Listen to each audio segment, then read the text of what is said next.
Good morning, hello everyone. Myself Devesh Mishra and you're watching Devesh Ignu Official channel. Devesh IGNOU official पर आपको सारी इग्नू से related updates time to time provide करवाई जाती है। अगर आपको वीडियो पसंद आए तो वीडियो को लाइक कर देना और चैनल को पहली बार आए हो तो चैनल को सब्सक्राइब कर लेना और बेल नोटिफिकेशन ज़रूर ऑन कर लेना ताकि जो भी अपडेट्स होगी इग्नू से रिलेटेड वो आप तक सबसे पहले पहुँचे।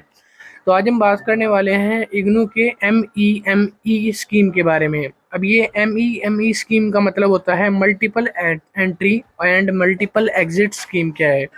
इग्नू ने 28 जुलाई 2025 को एक नोटिफिकेशन निकाला है जिसमें उन्होंने बताया है कि मल्टीपल एग्जिट और मल्टीपल एंट्री जो 4 year undergraduate program IGNOU से कर रहे हैं बच्चे, उनके लिए अब से स्टार्ट करी जा रही है।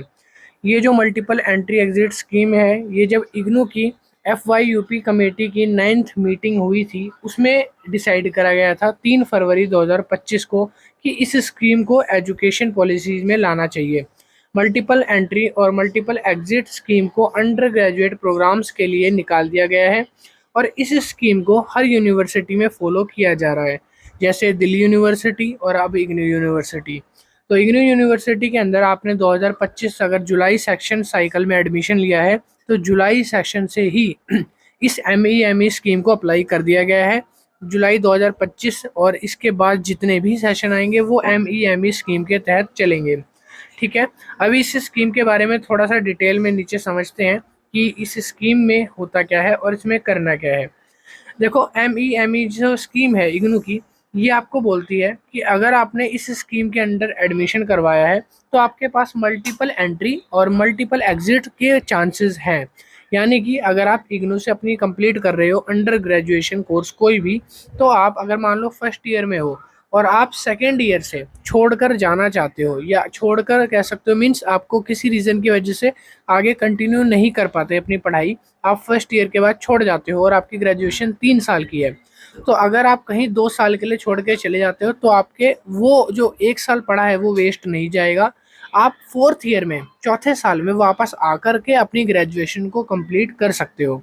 तो ये है मल्टीपल एंट्री। और मल्टीपल एग्जिट की अगर बात करें तो इसमें आपको एग्जिट के तरीके बताए हैं कि अगर आप फर्स्ट ईयर करके ग्रेजुएशन छोड़ देते हो या सेकेंड ईयर करके छोड़ देते हो तब आपको क्या क्या दिया जाता है उस केस में। तो सबसे पहले हम बात कर लेंगे कि मल्टीपल जो है एंट्री एग्जिट के रूल्स क्या हैं। सबसे पहली लाइन जो है बहुत इंपॉर्टेंट है, इसमें लिखा है जितने भी अंडर स्कीम आएगी इसमें मल्टीपल एंट्री में, इसमें आप लोगों को प्रोग्राम कोर्सेज में दोबारा इग्नू में एडमिशन लेने के लिए अलाउ किया जा रहा है। और यहाँ पर स्पैन पीरियड 7 ईयर्स का रखा गया है इग्नू के UG सर्टिफिकेट कोर्सेज को अवॉर्ड का। 7 ईयर का आपको ग्रेजुएशन का टाइम दिया जाएगा टोटली। तो ये लाइन बहुत ज़्यादा डीप है, इसको ध्यान से समझ लो कि आपको 7 ईयर का ग्रेजुएशन कंप्लीशन टाइम दिया जा रहा है। ठीक है, अब इसके अंदर अगर आप बीच में कहीं स्किप कर देते हो, 1-2 साल के लिए चले जाते हो, तो भी आपको टेंशन नहीं लेना, आप दोबारा री एंट्री लेके मल्टीपल एंट्री की वजह से आप इग्नू में पढ़ सकते हो। नीचे ऐसे लिखा गया है कि जो एप्लीकेंट जिस भी इंस्ट्रक्शन से आ रहे हैं, अगर उन्होंने पूरे अपने क्रेडिट्स कर रखे हैं, अगर वो इस स्कीम के अंडर आते हैं तो वो दोबारा से अपनी ग्रेजुएशन को कंप्लीट कर सकते हैं। ठीक है, और अगर किसी दूसरी यूनिवर्सिटी के बच्चे हैं जो इग्नू में आना चाह रहे हैं तो वो अपने क्रेडिट्स के स्कोर के अकॉर्डिंग आ सकते हैं। अब इग्नू स्टूडेंट्स के लिए ये नोटिस है, अब ध्यान से देखना। मल्टीपल एंट्री और मल्टीपल एग्जिट स्कीम जो है वो इस तरीके से रेगुलेट करती है। पहले हम समझेंगे मल्टीपल एग्जिट क्या होता है। मल्टीपल एग्जिट से प्रोसीजर इसका कुछ इस तरीके से है। अगर आप अंडर ग्रेजुएट सर्टिफिकेट लेना चाहते हो तो आपको सिर्फ 2 सेमेस्टर कंप्लीट करना कंपलसरी है। 2 सेमेस्टर यानी कि 1 ईयर, फर्स्ट ईयर आपको, आप पहला ईयर कंप्लीट करोगे तो आपको 40+4 यानी कि 44 क्रेडिट दिए जाएंगे। आपने 44 क्रेडिट अर्न कर लिए तो आपको अंडर ग्रेजुएट सर्टिफिकेट मिलता है। क्या मिलेगा? Under graduate certificate. 1 साल की ग्रेजुएशन करोगे तब। और अगर आप 2 साल की ग्रेजुएशन कर लेते हो तब आपको अंडर ग्रेजुएट की तरफ से डिप्लोमा प्रोवाइड किया जाता है। 2 साल की ग्रेजुएशन में डिप्लोमा, इसमें आपको 4 सेमेस्टर कंप्लीट करने होते हैं यानी 2 साल, और इसके क्रेडिट हो जाते हैं 80+4 मतलब 84 क्रेडिट्स यहाँ पे आपको मिलते हैं। उसके बाद आप अगर छोड़ देते हो तो आपको डिप्लोमा मिल जाएगा। आगे लिखा है अगर आप 3 साल की ग्रेजुएशन कंप्लीट करते हो तो आपको अंडर ग्रेजुएट की तरफ से डिग्री प्रोवाइड करी जाती है, कि इट मीन्स आपने 3 साल प्रोवाइड कर दिए हैं, 3 साल आपने पढ़ा है जिसमें आपने पूरे 6 सेमेस्टर कंप्लीट किए हैं और 120 क्रेडिट आपने अर्न किए हैं। ये क्रेडिट सिस्टम है। ठीक है, और अगर आप 4 साल पढ़ाई करते हो और मतलब कि 7 साल में से 4 साल आप ग्रेजुएशन में पढ़ रहे हो, उसके बाद आप छोड़ते हो, तो फिर आपको 8 सेमेस्टर कंप्लीट माने जाएंगे और इसके बाद फिर आपको टोटल 160 क्रेडिट्स जो है वो कंप्लीट दिखाया जाएगा। इसमें आपको बैचलर ऑनर्स डिग्री मिलेगी या किसी रिसर्च की डिग्री प्रोवाइड करी जाएगी आपके कोर्स रिलेटेड।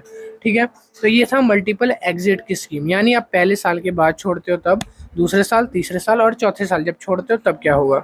आगे देख लेते हैं मल्टीपल एंट्री की स्कीम क्या कहती है। मल्टीपल एंट्री का मतलब है कि आपकी जो ग्रेजुएशन है वो 4 साल की है, तो उसमें आप कितनी ही बार एंट्री ले सकते हो अगर आपका स्पैम पीरियड 7 साल के अंदर है। ये चीज़ याद रखना, 7 साल बहुत ज़्यादा इंपॉर्टेंट लाइन है। इसको मैं बार बार इसलिए रिपीट कर रहा हूँ क्योंकि ग्रेजुएशन का स्पैम पीरियड 7 साल दिया गया है 2025 के बाद वालों को। 7 साल के अंदर अगर आप छोड़ के जाते हो, कहीं आपको प्रॉब्लम आती है, इशू आता है, तो आप छोड़ के दोबारा एंट्री उसी जगह से कंटिन्यू करोगे जहां आपने छोड़ा था। तो इसमें वही चीज़ें मेंशन करी हुई है। यहाँ पे पहली लाइन में लिखा है कि जो इग्नू के स्टूडेंट्स हैं वो अब से एलिजिबल होंगे अपने मल्टी डिसिप्लिनरी प्रोग्राम्स में री एंट्री के लिए। दूसरी लाइन में बोला गया है कि अगर आपने 2 सेमेस्टर पूरे कर लिए हैं, और 2 सेमेस्टर मतलब 1 साल की ग्रेजुएशन पूरी कर ली है, तो आपको अंडर ग्रेजुएट सर्टिफिकेट मिल जाएगा। और उसके बाद अगर आप छोड़कर चले जाते हो तो दोबारा सेकेंड ईयर से ही आप री एंट्री सेम प्रोग्राम में कर पाओगे। ठीक है, बट याद रखना आपका जो टाइम होगा, गैप टाइम, वो 7 साल से ज़्यादा ना हो। फॉर एग्जाम्पल, अब मैं आपको एक एग्जाम्पल से समझाऊंगा ताकि आपको सारा समझ आ जाए। आपने मान लो फर्स्ट ईयर 2025 में कंप्लीट करा, 25 से 26 में आपने फर्स्ट ईयर में कंप्लीट कर लिया, ठीक है, पूरा हो गया। 26 में आपको कोई रीज़न आया, आपने 26 से ग्रेजुएशन को गैप दे दिया, छोड़ दिया। 26 से लेके आपने छोड़ दिया 30 तक, 2030 तक, तो 26, 27, 28, 29, 30, 5 साल का गैप हो गया। ठीक है, अब देखो टोटल ग्रेजुएशन का टाइम होता है 7 साल का, मैंने बताया था। 1 साल आपने कर लिया था, 5 साल आपने गैप ले लिया, कितने हो गए, 5 और 1 6 साल। 6 साल आपने कर लिया अपना। अब आपको कितने साल और दिए जाएंगे ग्रेजुएशन को सेम उसी ईयर में कंटिन्यू करने के लिए, उसी प्रोग्राम में, तो आपको 1 साल और मिलेगा टोटल। इसके बाद 7 साल हो जाएंगे आपके कंप्लीट। तो 1 साल और कर सकते हो 2031 से लेके 32 तक। ठीक है, 31-32 का 1 साल कर लोगे तो आपको मिल जाएगा 1 साल ये, और 1 साल जो स्टार्टिंग में करा था ये, दोनों साल को मिला के आपके 84 क्रेडिट्स हो जाएंगे। और इसके बाद आपको मिल जाएगा, सॉरी, 88 क्रेडिट्स हो जाएंगे। और यहाँ पे आपको मिल जाएगा अच्छा खासा एक डिप्लोमा। ठीक है, सर्टिफिकेट नहीं, डिप्लोमा, क्योंकि आपने 2 साल ग्रेजुएशन कंप्लीट करी है। अब उसके बाद नीचे लिखा गया है अगले में, तीसरा जो प्रोग्राम है, थर्ड जो लाइन है, इसमें लिखा है कि आपने अगर मान लो अपनी ग्रेजुएशन में 4 सेमेस्टर दिए हैं, यानी 2 साल पढ़ाई करी है, और उसके बाद आप छोड़ के चले जाते हो। इट मीन्स आपने 2025 में एडमिशन लिया था और 2027 में आपने छोड़ दिया, 2 साल कंप्लीट कर लिए, फिर आपने 2-3 साल का गैप ले लिया, मान लो 3 साल का गैप ले लिया, 27 से 28, 29, 30, 3 साल गैप ले लिया, 2 साल आप पढ़ चुके, 5 साल हो गए, तब भी आपके पास 2 साल आगे बचे हुए हैं 7 साल कंप्लीट करने के लिए। आप वापस आके 2 साल को कंप्लीट कर लो, 2 साल आपने कर ही लिए थे, 4 साल हो जाएंगे, तो आपको अच्छा खासा एक डिग्री मिल जाएगी, रिसर्च डिग्री और ऑनर्स की डिग्री आपको 4 साल की प्रोवाइड करवा दी जाएगी। ठीक है, तो इसी तरीके से लिखा है। बट लिखा क्या है, जो एप्लीकेंट होगा उसके पास अपना जो है ग्रेड कार्ड जो है वो उसकी सबमिट कॉपी मौजूद होनी चाहिए। उसका जो पर्पज़ है ग्रेड कार्ड का सर्टिफिकेट, वो होना जरूरी होता है। ठीक है, और नीचे इसी तरीके से लिखा है कि अगर आप बीच में छोड़ देते हो, जैसे कि मान लो आपने मैक्सिमम जो है वो 4 साल की ग्रेजुएशन कर ली, फिर आपने दो जमा दो 4 साल कंप्लीट कर लिए, फिर आप छोड़ देते हो, फिर कोई दिक्कत वाली बात नहीं है। इसी तरीके से बोला गया कि अगर आपने 2 साल की ग्रेजुएशन कर ली है और आपने गैप ले लिया है, दोबारा से आप वापस आके इसको कंटिन्यू कर सकते हो। ठीक है, तो ये था मल्टीपल एंट्री का सिस्टम। ऊपर आपको मल्टीपल एग्जिट आया, नीचे मल्टीपल एंट्री है। अब यहाँ पे मल्टीपल एंट्री जो है ये कमिंग फ्रॉम अदर इंस्टीट्यूशन। अगर कोई अदर इंस्टीट्यूशन है, जैसे आप किसी और यूनिवर्सिटी से पढ़ रहे हो, अब आप इग्नू में आना चाहते हो, उसके लिए भी मल्टीपल एंट्री अवेलेबल है। तो उसके लिए क्या रूल है, आप यहाँ पे ये पढ़ सकते हो। ठीक है, क्राइटेरिया लिख दिया गया है कैसे कैसे आप आ सकते हो। आप हर एक अंडर ग्रेजुएट प्रोग्राम में एडमिशन करा सकते हो। अब यहाँ पे लिखा है कि आपका जो एकेडमिक स्कोर है बैंक का, ठीक है, ये अच्छा होना चाहिए, मतलब कि आपका एटलीस्ट 50% का क्रेडिट्स होना चाहिए जो आपने पिछले यूनिवर्सिटी या इंस्टीट्यूशन में अर्न कर रखा हो, तभी आप इसी वाले में एडमिशन ले पाओगे। ठीक है, उसी के साथ साथ आपको कुछ माइनर और मेजर डिसिप्लिनरी कोर्स वगैरह में एंट्री दे दी जाएगी इग्नू से। तो ये नोटिस जो है आ चुका है, इग्नू की वेबसाइट पे ही है, जाके इसको डाउनलोड करके अब आप इसको रीड कर सकते हो। आई होप आपको सारी चीज़ें समझ आ गई होंगी क्लियरली कि मल्टीपल एंट्री और एग्जिट की गाइडलाइंस क्या कहती हैं। ये गाइडलाइंस 2025 के बाद से रूल लागू हो रहा है और ये 7 साल की ग्रेजुएशन आपको ऑफर करती है स्पैम पीरियड के साथ। आई होप वीडियो पसंद आई तो वीडियो को लाइक करो और चैनल को सब्सक्राइब कर लो, क्योंकि और भी नई और नोटिफिकेशन जो है चैनल पर प्रोवाइड करवाने वाले, जैसे कि आपके लास्ट डेट एक्सटेंशन को लेकर, ग्रेड कार्ड और नॉर्मल रिजल्ट्स को लेकर। चैनल को सब्सक्राइब कर लेना ताकि अपडेट्स आपको मिलती रहे। Thank you.